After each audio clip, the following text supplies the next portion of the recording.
What is going on, Headliner Nation? I hope you are ready for some straight banger picks here in week 4. Do you ever have those feelings where everything just seems to line up so well? That's exactly what's going on here this week. Now, don't get me wrong, last week was great. 4 of our 5 picks hit in this show, and technically, the CeeDee Lamb pick was rescued due to injury, so basically hit 5 out of 6 just last week in this episode. Plus, if you tailed the pack that we had featured inside the Underdog app last week, you almost tripled your money because we hit all of those picks. There were over 3,000 people that tailed that pack, and I love seeing so many people win some money. Now, on the season after last week, that puts us at 70 out of 100 picks, so 70% through the first 3 weeks of the season. I'll take that all day long. It was enough to get me through high school. It's got to be good enough now as well. So before we dive into the players here in today's show, I have to be sure that you are all signed up and ready to go on Underdog if you'd like to follow along with us. And if you haven't signed up, there isn't a better weekend than this weekend, and let me tell you why. All customers on Underdog are going to get 2 free gimme picks this weekend. Plus, new customers are going to get 3 gimme picks. They're also going to get a 50% boost for the Sunday morning Dublin game, and there's going to be a site-wide no sweat token available all weekend long. So head over to Underdog Fantasy or download the app, create a new account, and use the referral code HEADLINERS when you do so. Then just make your minimum deposit. They're going to give you a first-time deposit bonus, throw some bonus funds into your account, and we can have fun making these picks together all weekend long. Now, I'm going to be posting 3 pick'em entries in this show here today so we can all ride them and have fun together. But all right, enough of that. Let's dive into the players we're taking a look at in week 4. And the first player up is Jaylen Warren, running back of the Pittsburgh Steelers. And through 3 weeks, he is a top 20 fantasy running back. He has 54 touches in just 3 games. He's averaging over 5 yards per touch. He's caught all but 1 target this season, and he has the 3rd most receiving yards among running backs, only trailing Christian McCaffrey and Bijan Robinson. He's averaging 12.9 yards per reception, which is the 2nd highest among all running backs in the NFL, and let's be honest with each other. Pittsburgh has had way more success throwing to running backs than handing it off to them. Jaylen Warren and Kenneth Gainwell are averaging 3.25 yards per carry. That's disgusting. But now they travel to Ireland, and they have their routine all thrown off. More times than not, that's going to lead to a simplified game plan and a lot more running back involvement. On top of all of that, though, they're facing the Minnesota Vikings, who, under Carson Wentz, have a very good shot of putting some points up on the board against this Pittsburgh defense. This could easily turn into a Minnesota lead, and Pittsburgh having to throw the football majority of the game. There is no reason to think that one of their top pass-catching weapons in Jaylen Warren isn't going to be highly involved again. So let's go ahead and dive into Underdog and see how we can play this in our favor. If you pull up Jaylen Warren in Underdog and go to his receiving yards, you will see that they are currently set at 23.5. But you can drop that line down to 14.5 receiving yards and take the higher at a 0.74x multiplier. Remember, we're using alternate lines with lower multipliers on purpose. Sure, the payout may be a little bit lower, but the chance of hitting is so much higher. If we can double and triple our money more consistently, we're all going to be pretty happy. But now that we know that all of this makes logical sense, let's pull up some of the data to back it up. Jaylen Warren has actually surpassed 14.5 receiving yards in 70% of his games over his last 20 games played. Plus, he's done it in all 3 games this season so far. Now, if you don't use his alternate line and go with the original line of 23.5, that's something he has only hit in 8 of his last 20 games played. I'm taking the higher of Jaylen Warren and 14.5 receiving yards. That is the best way to go. Now, after him is Brandon Cooks, wide receiver of the New Orleans Saints. And typically, I try to stick to higher tier players, but every so often, there's a play that I find that is just too consistent to pass up. I'm also aware that it's not 2018 anymore, and Brandon Cooks really hasn't been a thing in forever, but he does have 11 targets for 8 receptions and 76 yards in the 3 games he's played this season. He's had at least 2 receptions in all 3 games this year as well. On top of all that, he's averaging 9.5 yards per reception, but also has a catch of at least 12 yards in all 3 games. He's on the field consistently, playing 71% of the offensive snaps. And we know the Saints aren't any good still. They're going to be playing from behind against the Buffalo Bills. Right now, Vegas has the Bills at minus 15.5 with the over-under on points set at 48.5. I think it's safe to say that New Orleans isn't going to be running the clock out much in week 4, and that's just going to increase the potential opportunities going the way of Brandon Cooks this week. So let's do what we do. Let's dive into Underdog and see how we can play this in our favor.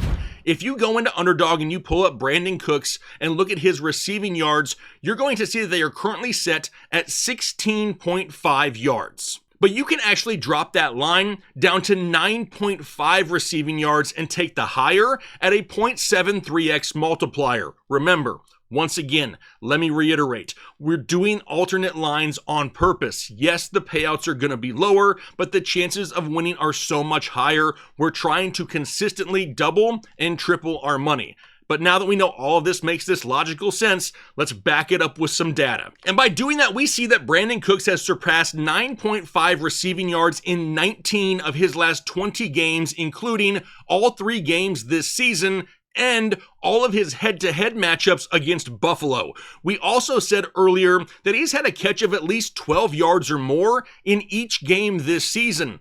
That would mean that he would only need 1 catch this week for this number to hit. If you do not use the alternate line and you go with his original number of 16.5 receiving yards, that's something he's only hit in 65% of his last 20 games. However, he has surpassed that amount in all 3 games this season thus far. So if you want to risk it for the biscuit at 16.5, at least he's shown that that number is doable. Personally, I'm taking the higher of Brandon Cooks and 9.5 receiving yards. It's the much safer way to go. Now, after Brandon Cooks is Jahmyr Gibbs, and when you think of Jahmyr Gibbs, you think of total yards. You think of touchdowns at a crazy high clip.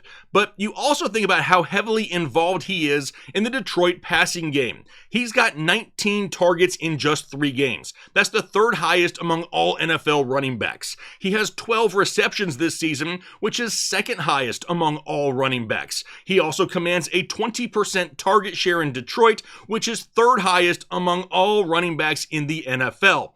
But you all already know that. You know he's highly involved in the passing game. So what really makes this one intriguing for me is the matchup going up against Cleveland. Right now, the Cleveland Browns are the #1 rushing defense in the NFL. No team has allowed less rushing yards than the Cleveland Browns this season. However, last week, we saw the Cleveland defense allow 5 receptions and 44 yards to Josh Jacobs. So if Detroit struggles to move the ball on the ground against Cleveland, Gibbs is going to be utilized in the passing game. So let's head over to Underdog and let's see what we can pull up there. Now, if you go to Jahmyr Gibbs and you go to his receiving yards, you will see that they're currently set at 26.5 receiving yards.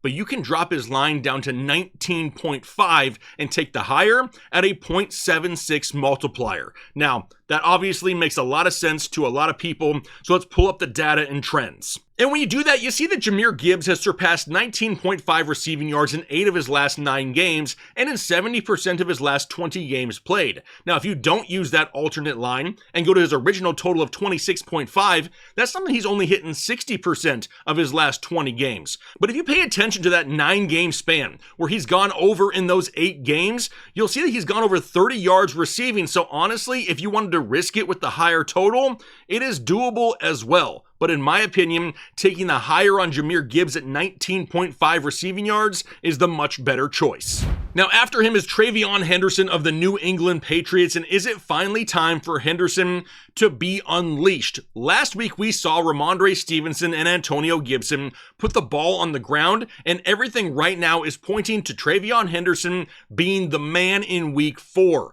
Even in a limited role, though, the first 3 weeks of the season, he is 7th among running backs in receptions and 12th in receiving yards. He's also caught every single target that has been thrown his way, and he's averaging 6.6 yards per reception. Now, up until this point, he's only played in 38% of the offensive snaps. So if we're expecting that number to creep up even just a little bit, that's just going to provide more potential production for Travion Henderson. Now this week, he gets a home game against the Carolina Panthers. Last week, Carolina allowed 39 yards receiving to Bijan Robinson. The week before that, they allowed 48 yards receiving to James Conner and Trey Benson in Arizona. So as good as Carolina has been on the outside against wide receivers, they've had some vulnerabilities to pass-catching running backs. So let's go ahead and dive back into Underdog, and if you go to TreVeyon Henderson and look at his receiving yards, you're going to see that they're currently set right now at 17.5. But you can go ahead and drop that down to 9.5 receiving yards and take the higher at a 0.71x multiplier. So now that we know that there's an option out there for us here, let's see if the data supports it.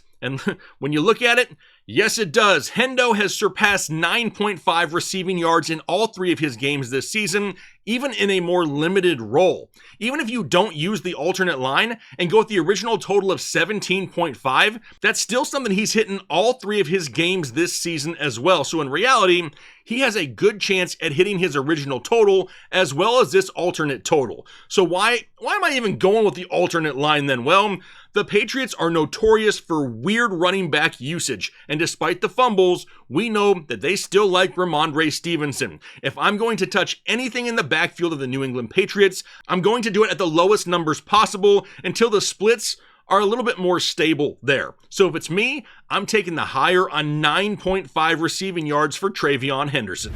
Which then takes us to Tyler Warren, rookie tight end of the Indianapolis Colts. And yes, I'm going back to the rookie again in week 4. He's top 6 among all tight ends in the NFL in targets, receptions, receiving yards, yards after the catch, and yards per route run. He's on the field all the time, playing 78% of the offensive plays this season thus far, and has 84 routes run through the first 3 games of the season. And he is not just being used as some dink and dunk type guy. He's actually averaging 14 yards per reception and has had a catch of at least 17 yards in each of the first 3 games this year. Which brings us to the matchup this week going up against the Rams, who have been probably one of the best defenses early on in 2025, but they haven't really played a team that features its tight ends like the Colts do.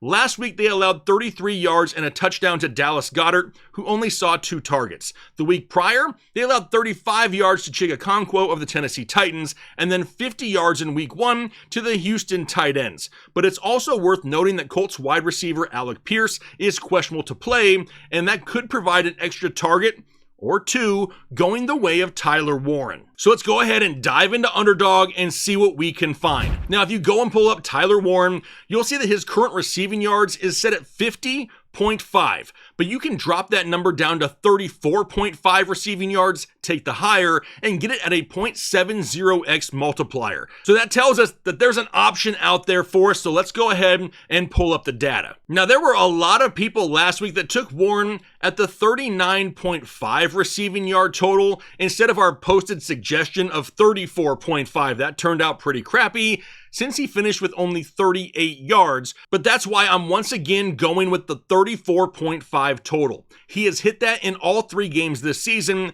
and with him averaging 14 yards per reception, he only needs 3 catches this week in order to hit. If you don't use the alternate line of 34.5 and go with the 50.5, that's something he's hit in 2 of the 3 games this season, but it gives me a little bit of concern going up against this Rams defense. So if it's me, I'm staying consistent and I'm going the higher on 34.5 receiving yards for Tyler Warren. Now, lastly is Justice Hill of the Baltimore Ravens, and okay, so this show has 2 lower tier guys included, but it's for good reason, trust me. Now, in no way is Derrick Henry going to lose his job for fumbling in 3 straight games, but I also think we know at this point that Henry just isn't on the field a lot for 3rd downs in Baltimore. Now, when he isn't on the field, Justice Hill is, who's currently playing 45% of the offensive snaps this season. Hill has had 7 receptions for 66 yards to start the year, but in this case, I want to focus on the matchup against Kansas City.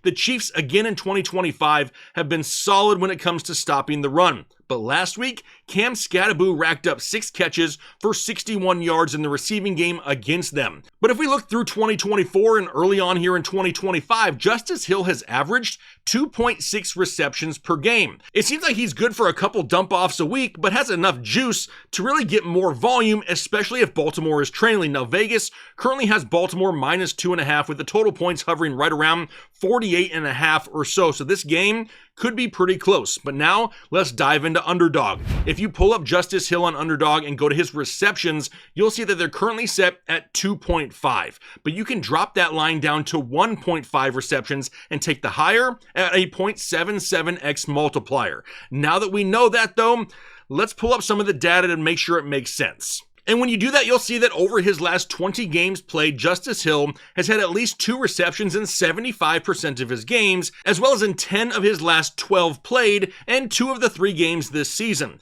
Now, if you don't use the alternate line and keep it at the 2.5 receptions, that drops down to a 50% hit rate over his last 20 games, truly hit or miss. It is worth noting that he also has exceeded 1.5 receptions in both of his career games against the Kansas City Chiefs. He's done it by a lot. In fact, in his 2 games against Kansas City, he has a total of 10 receptions. Both of those games, Kansas City won as well. But with this game on the road in Arrowhead, if Kansas City can get an early lead, it could be a lock for Justice Hill to get 2 receptions here. So, okay, here are the tickets that I personally went through and built using these 6 plays. Now, one of them, as you can see, is currently in the Underdog app under packs. And you can actually add these 3 picks with just 1 click and come play along with us. But here's a little secret. Be sure to add it from the packs section. Don't go through and add each player individually. I have seen that some people have gotten some supercharged boosts by using the packs feature on the homepage of the Underdog app. You gotta do it that way to maybe give yourself a higher payout. But I also wanted to throw together a touchdown ticket just for fun if anyone wants to tail that as well. This week, I'm going with Omarion Hampton of the Los Angeles Chargers, James Cook in Buffalo, and I wanted to have a little bit of risk with the last one, so I took a wild card pick of Cade Otton to score a touchdown for the Tampa Bay Buccaneers. Now, if you want even more picks, be sure to become a channel member by clicking the join button just below the video. I'm putting over 25 plays a week in our Discord for our members. Plus, on top of that, if you're in our Discord, you also get a discount code to NextPlay, and they provide a ton of picks for a ton of different platforms as well. Now, links to everything I've talked about are down below in the description right now. Either way though, we're gonna have a lot of fun as a community playing these picks together. Now, if this video has led to you becoming a channel member, let me be the first one to officially welcome you to Headliner Nation. I'm a headliner.